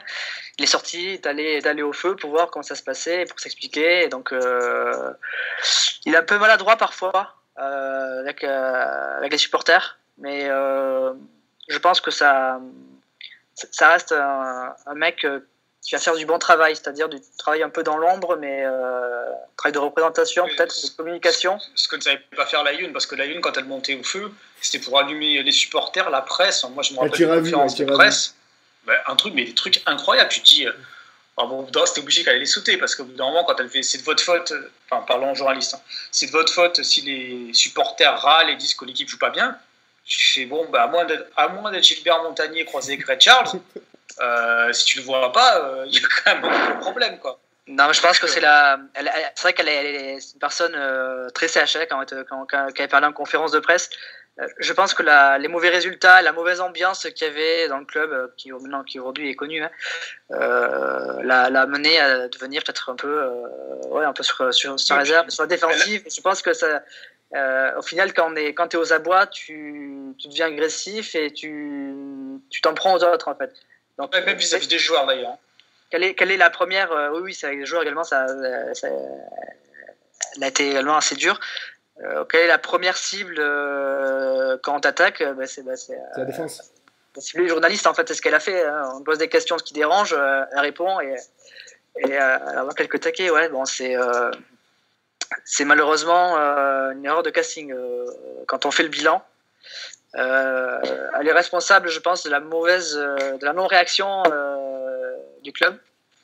Et moi, je reviendrai sur un événement en fait qu'avait annoncé Amadeo Salvo en donnant des interviews en début d'année. c'est qu'elle l'avait appelé en septembre 2015 après le nul face au Betis pour demander si elle devait virer Nuno ou pas. Donc après elle ne l'avait pas fait, donc voilà, ça avait donné l'automne qu'avait connu Valence il y a 2 ans, et c'est dire si elle a quand même hésité avant de prendre des décisions fortes. Je crois que c'est l'interview dont tu parles, c'est la 90 minutes avec Manolo Montalt. Je les cite parce que des fois je travaille pour eux. Donc... Oui, il a donné des interviews à absolument tout le monde sur la Cadena Ser, donc je ne me souviens plus vraiment quel média avait fait l'interview. Non, mais je suis en placement de produit là. mais comme comme vous le disiez, il y a vraiment un club qui s'est remis à l'endroit partout et qui a fait des bons choix. On peut même le noter sur l'onglet recrutement avec l'arrivée d'Antonio Salamanca notamment, qui avait des responsabilités à Villarreal avant, et là qui arrive à Valence. On a vu à Valence qui a très bien recruté, en plus de ça très bien vendu, donc ça s'est remis à l'endroit partout. Ils ont mis en place une nouvelle structure sportive. Quand Jesus Garcia Pitarch est passé directeur sportif en janvier 2016, ils étaient 3 à la cellule de recrutement. Voilà, donc quand Alemany est arrivé, il y a les Sanko en directeur sportif. C'est quelque chose qu'ils ont fait, en fait, c'est de reconstruire cette cellule de recrutement et de l'étoffer, surtout parce que 3 personnes, c'est trop peu, c'est pas possible, c'est pas digne d'un club professionnel. Et voilà, notamment, ils ont fait du recrutement assez fort et de qualité en termes du département scouting, comme Antonio Salamanca, qui était à Villarreal et voilà, qui connaît bien le marché francophone. C'est également Vicente qui est passé adjoint à l'Essanco à la direction sportive, et ça fait du bon travail. Et puis c'est du bon travail qu'on verra également sur les prochains mercatos, parce que qui dit scouting dit suivi sur des longs mois, de longues années, et on aura probablement le fruit du bon travail qui va être probablement mis en place, qui a été déjà mis en place dans les prochains mois. Ça sera assez intéressant à suivre. Pour ceux qui ne connaîtraient pas Antonio Salamanca, c'est celui qui a réellement découvert Franck Ribéry. Ouais, c'est lui. À l'époque où il pataugeait dans les divisions inférieures. Il était à Brest, c'est ça? C'était Boulogne. Alès. Alès. Après, il a fait Boulogne, il a fait la Turquie. Non, il a fait, je crois qu'il est Boulogne, Metz, et après donc il part à Galatasaray 6 mois avant d'aller à Marseille. Ouais. Exact. Mais je crois qu'à l'époque où il le découvre, c'était à Alès, dans les Cévennes, et voilà. Puis après, il était à Tottenham, à Villarreal, et donc à Valence. De toute façon, pardon, je te coupe François, mais finalement, Salamanca, puis Alemany qui choisit Marcelinho, c'est le modèle à succès de Villarreal qui est reconstruit à Valence. C'est mon coordonne. J'espère que Bruno Delacluse nous entend, parce qu'il est supporter de Villarreal. Donc peut-être que tu vas réussir à le convaincre de supporter Valence. Non, je pense pas, mais.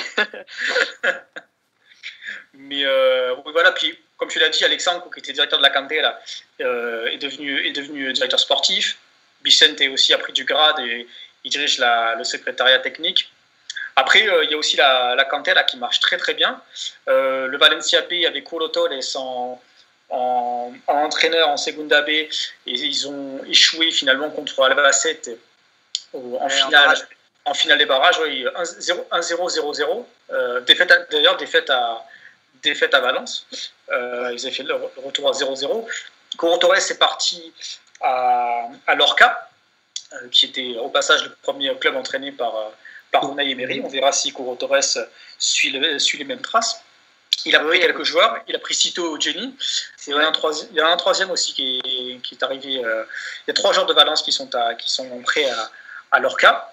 Et là, ils ont pris Lugo Penef, le Bulgare, qui a l'air d'être assez barré dans son genre, parce qu'ils ont perdu contre Majorque, justement, il y a une dizaine de jours, et les murs des vestiaires ont tremblé, mais véritablement tremblé. Il leur a passé une soufflante, et je crois qu'ils ont encore perdu d'ailleurs, le match suivant. Mais ça a encore tremblé ou pas? Ça change un petit peu du management de Colo Torres. C'est vrai qu'ils sont passés peut-être d'un opposé à l'autre, avec Lugo Penaf qui était un joueur un peu fou, qui est resté un peu fou en fait. Ancien de la maison d'ailleurs. C'est un des, on va dire, dans un large panel, c'est un des attaquants les plus importants de l'histoire de Valence sur un large panel, bien sûr, dans les années 90.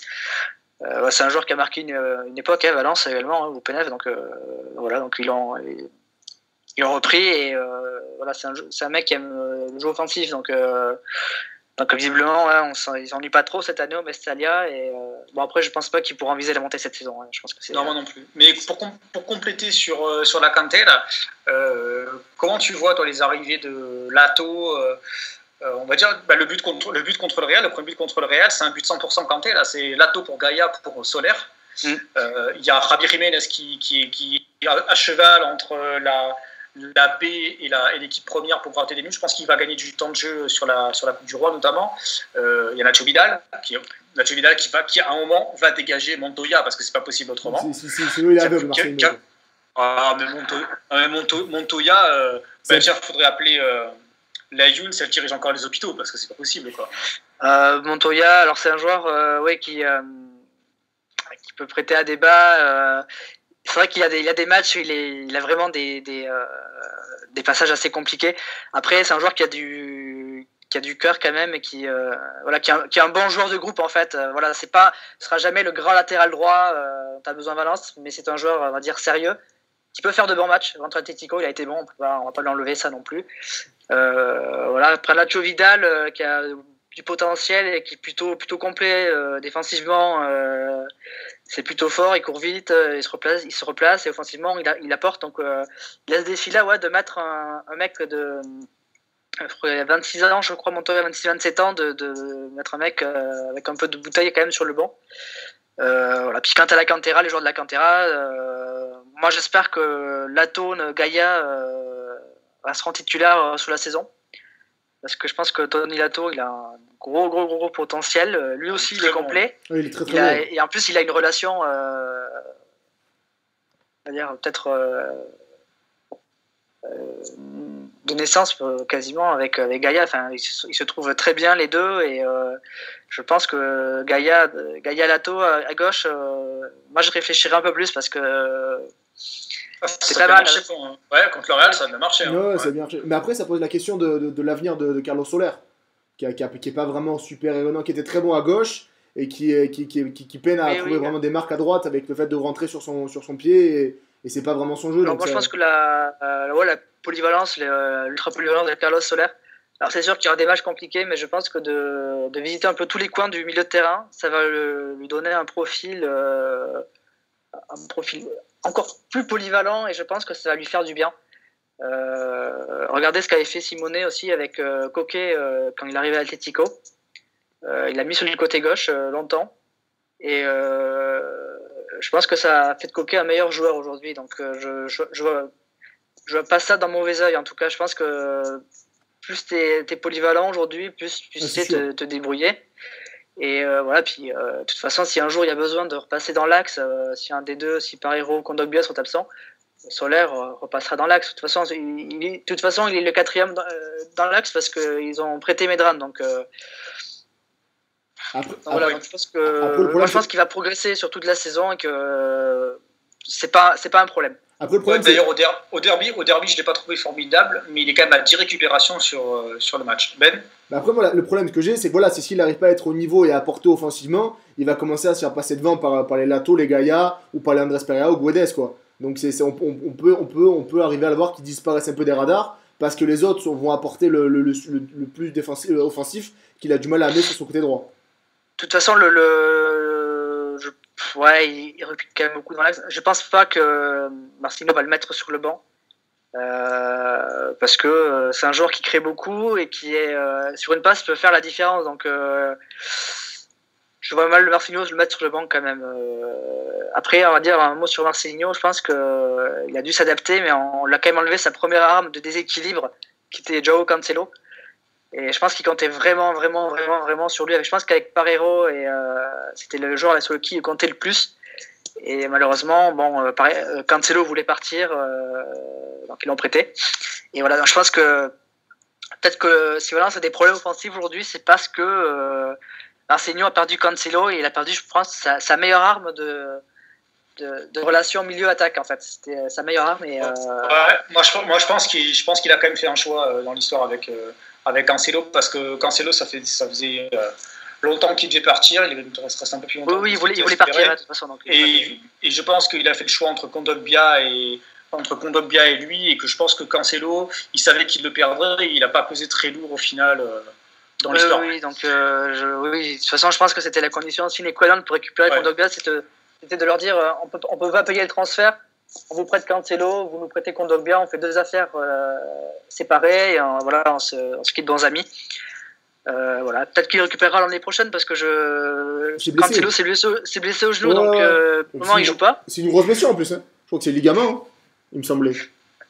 Je ne crois pas que ce soit les ligaments. Enfin, je crois que c'est pas une blessure qui va le mettre de côté 6 mois en tout cas. Ouais, mais pour un bon moment, c'était la sélection qui s'est blessé. Ouais, c'est ça, il s'est blessé juste après son arrivée en plus à l'Inter. Ouais, il a fait qu'un match en fait. Il a fait qu'un bout de match et est déjà blessé. Ouais, donc mais bon, Cancelo aussi, il est parti après le match contre Las Palmas. Il a Cancelo. Cancelo, il fait un très bon match, mais est-ce qu'il est brouillon offensivement? Bon, oui, c'est vrai qu'il y a ces petits soucis au niveau des centres, au niveau des choix. Mais je pense qu'avec Marcelino, il aurait vraiment, vraiment progressé de ce côté-là. Peut-être qu'il progressera avec Spalletti, hein, on va pas... Ah non, c'est sûr. Bah là, sur blessé, il aura du mal, déjà. Mais on verra en deuxième partie de saison ce qu'il peut faire, et puis si l'Inter lève l'option d'achat ou pas. Parce que si jamais il a une saison blanche ou quasi blanche, je ne suis pas sûr que l'Inter... dépense je crois que c'est 40 millions, 39 ou 40 millions la clause d'achat de Cancelo. Elle est très élevée, donc je pense que s'il a une saison blanche, je ne sais pas si l'Inter va lever. Va la lever, ouais. On verra. Et puis c'est un joueur qui est parti sous les acclamations de Mestalla, alors que quelques mois avant, il a demandé à Messia de se taire. Ça doit être une première dans l'absence de mémoire de la Grada, celle-là. Elle m'a vraiment surprise parce que généralement, Mestalla n'oublie pas généralement. Donc. C'est vrai, mais je pense que depuis cette histoire, il s'était mis un peu de plomb dans la cervelle et puis il s'était mis à bosser. Après, c'est pas Marcinho l'apprécie beaucoup en tant que personne également, parce qu'il avait dit, il a un peu discuté avec lui, pas beaucoup, mais voilà, c'est un joueur qui vient d'un milieu assez pauvre, Cancelo, et qui a dû se battre entre ses qualités et le fait de devoir se sortir les doigts pour gravir les échelons. Il faut vraiment se rappeler qu'il n'a pas, je crois qu'il a à peine débuté avec le Benfica chez les pros, donc il est directement arrivé à Valence. Donc il a eu un passage entre le niveau semi-amateur et professionnel qui a été quand même assez spectaculaire, parce que débuter vraiment sa carrière à Valence, quand tu connais pas bien le club et que tu viens de l'étranger, c'est pas évident. Je pense qu'il a malheureusement sa jeunesse lui a causé beaucoup de tort lors de ces 3 saisons à Valence. Et puis puis aussi faut dire peut-être qu'il y a une connexion parce que Marcelino est asturien. Et que l'Asturie, il y a beaucoup de mines à une époque, et c'est vraiment des gens de la terre et qui étaient pauvres et tout ça, donc forcément. C'est vrai, mais ça fait partie également du parcours de Cancelo. Je pense qu'on a peut-être à le savoir que il a eu une enfance peut-être un peu compliquée, et que il a eu. Donc, on va terminer ce podcast avec un petit pronostic de ta part. Ouais, c'est la place de Valence cette saison, je pense. Et qu'est-ce que tu espères de Valence cette année, quoi. Alors, ce que j'espère de Valence, j'espère qu'ils vont retrouver l'Europe, parce qu'ils ont besoin de l'Europe. Et l'Europe a besoin de Valence, je pense. Il a besoin de revoir un peu ce stade Mestalla comme à ses plus belles heures dans des grands matchs européens. Et pas la bouillie de matchs qu'ils nous avaient offert il y a 2 ans face à la Gantoise. La Gantoise, le Zénith, ils se font taper dès la première journée aussi. Puis Lyon, là, le premier match de Gary-Neville, qui est absolument navrant. Voilà, j'espère que Valence va retrouver l'Europe. Alors, le club a misé sur 2 budgets, Premier Ligue Europa ou Ligue des Champions.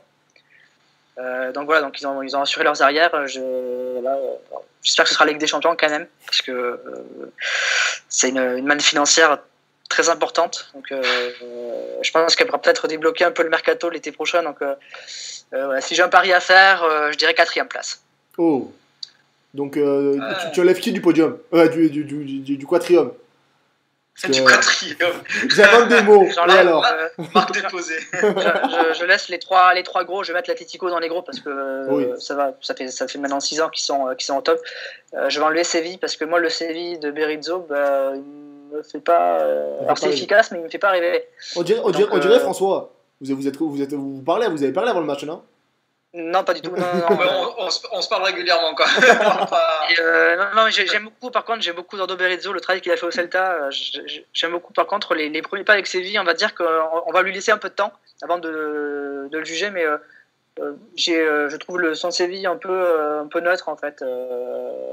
Mais bon, il a des résultats. Le 2-2 à Anfield, même s'il a été compliqué, c'était quand même un bon résultat. Le 1-0 à Girona a été compliqué, mais il y a du résultat aussi.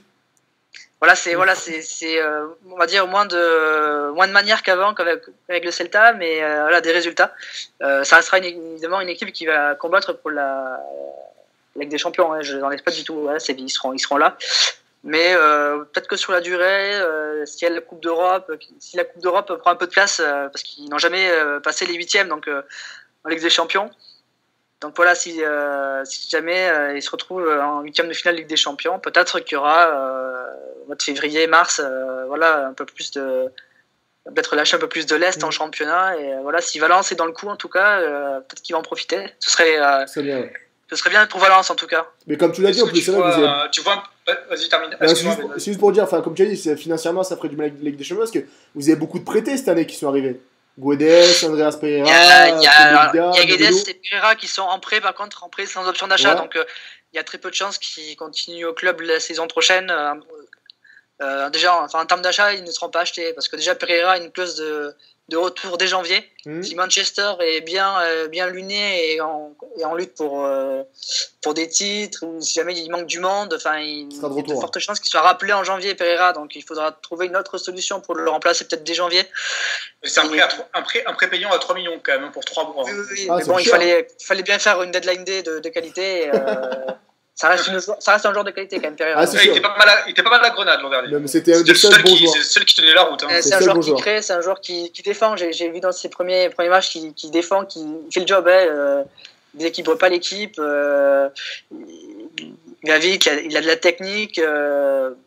C'est quand même un profil plutôt intéressant. Hein. Alors c'est dommage pour Valence qui reste qu'une saison ou 6 mois en tout cas. Quant à Guedes, il a du ballon aussi, une belle technique. Je pense que si on cherche une solution pour le but, je sais qu'il y a Rafa Mir qui pourrait être avec Léa. Mais Guedes aussi en deuxième attaquant. Mais il a déjà joué à Benfica, là, il me semble. Ouais, il a fait un peu tous les postes à Benfica. Ouais. Je sais qu'il a joué beaucoup côté gauche, il a joué un peu dans l'axe aussi. C'est un joueur très polyvalent et je pense que ça va être une belle surprise de la saison. En tout cas, moi, avec Kondogbia, c'est mes deux paris de la saison. Ça va être Guedes et Kondogbia en tout cas. Surtout moi, je le vois bien titulaire demain d'ailleurs contre Malaga. Oui, Marcino dit qu'il allait les faire tourner. Je pense que Guedes va faire partie de la rotation et qu'on va voir qu'il a dans le ventre en tout cas. Je pense que du côté de Paris, il est quand même plutôt apprécié. Donc ils ont vu qu'il avait pas mal de qualité. Je pense qu'ils vont se rendre compte qu'ils ont acheté un très beau joueur surtout côté de Paris. Comme tu l'avais dit sur le fait qu'il pouvait jouer attaquant, c'est vraiment, moi, de ce que j'ai ressenti depuis le match que j'ai vu de lui, il cherche vraiment souvent le but, quoi. Il essaie toujours de se retourner et de frapper, donc il est vraiment attiré par la tâche. Il s'est porté la balle. Moi, quand il porte la balle, il me fait un... Allez, on va pas faire une comparaison non plus sans aucun sens, mais il me fait un peu penser à André Gomes quand il porte le ballon, quand il prend de la vitesse, balle au pied. Il a un petit côté André Gomes, je trouve, dans le profil. En tout cas, quand il porte le ballon, je le trouve vraiment, vraiment intéressant. Et je pense qu'il a le sens du but en plus. Ouais, c'est vrai que il cherche vraiment la frappe très souvent, quoi. Il a une très belle frappe. J'ai vu pas mal frapper avec Benfica, notamment en Ligue des Champions. Il a de la qualité de ce côté-là et c'est vraiment un de mes paris pour cette saison en tout cas. C'est un motif d'espoir à la fois pour les supporters de Valence et pour les supporters du PSG qui vont récupérer un joueur qui aura pris un peu de bouteille et qui sera qui sera Ouais, dispo rapidement la saison Et prochaine. puis une saison sous Marcelino, ça fait comme du bien à tous les joueurs à peu près. Je pense que Unai Emery a fait partie des gens qui ont œuvré pour que ce prêt se fasse. Et je pense que Valence, en tant que club, et également Marcelinho comme entraîneur, je pense qu'Emery ne s'est pas posé de questions. Il s'est dit va là-bas et voilà, apprends et progresse. Est-ce que tu vois, ça fait 10 ans que ça va faire 10 ans que Valence n'a pas gagné un trophée, est-ce que tu crois que la coupe peut devenir un objectif? Peut-être si ça se passe bien, mais je pense que la priorité a vraiment été donnée pour retrouver l'Europe en tout cas. Je pense pas qu'ils vont non plus la jeter à la poubelle parce que c'est une compétition et en général les clubs espagnols ne mettent pas les compétitions à la poubelle, mais je pense que c'est vraiment une priorité à donner cette saison, c'est peut-être le championnat et retrouver l'Europe. On verra selon les adversaires si les adversaires la jouent ou pas. C'est-à-dire que si on se retrouve peut-être face au Real ou d'un moment que Zidane se dit la Copa est en trop comme la saison dernière, je vais mettre une équipe B parce que j'ai pas le choix. Peut-être qu'il y aura de la place, ouais, on verra. Ça dépend toujours du tirage au sort un peu la Copa. Après, il y a de fortes chances qu'on retrouve en demi et en finale un des trois gros. Donc ce sera quand même compliqué de les battre sur 2 matchs. Merci Alexandre Coquille d'avoir été avec nous pour ce podcast. Je rappelle que tu travailles à Eurosport, Roland Garros, Téléfoot, entre autres. Mais tu es partout en fait. Partout non, mais on essaye. Et je vous conseille de le suivre sur les réseaux sociaux. Alors, si vous aimez le tennis, bah, c'est votre homme. Ouais. Sur Valence, il est contestable, mais vraiment, journaliste de très grande qualité. Merci beaucoup. Non, c'est. En plus, on va travailler ensemble, alors, pour le coup. Je suis même pas en position de mentir, tu vois. Benjamin Bruchet, merci à toi. C'est normal. Avec ta régisseur par portable interposé. Ouais, je suis multifonction là. Je suis très connecté. On t'a tué la 4G ce soir. Ah, c'est sûr. Il n'y a plus rien là. Quant au podcast, il revient vendredi. Alors, on ne sait pas trop à quelle heure, peut-être vers 20h, 20h30 pour faire un résumé de la 5e journée de Ligue 1. On fera un podcast assez court, entre 3/4 d'heure et 1 heure, pour revenir sur cette journée de milieu de semaine. Continuez à lire furialiga.fr, de nouveaux articles vont sortir, de nouvelles vidéos. D'ailleurs, Benjamin a sorti 2 très bonnes vidéos sur l'espagnol et sur Gérone. On arrive avec une vidéo Barça, une vidéo Tebas, une vidéo Levante, voilà, beaucoup de choses à venir, des articles tactiques, des articles histoire, voilà, on a plein de sujets à vous proposer. Abonnez-vous à notre chaîne YouTube et puis écoutez nos podcasts. Voilà, on compte sur vous pour nous partager les pouces bleus et compagnie. Voilà, on vous remercie encore de nous avoir suivis et puis on se dit à vite. Hasta luego, adeo. Salut. Salut.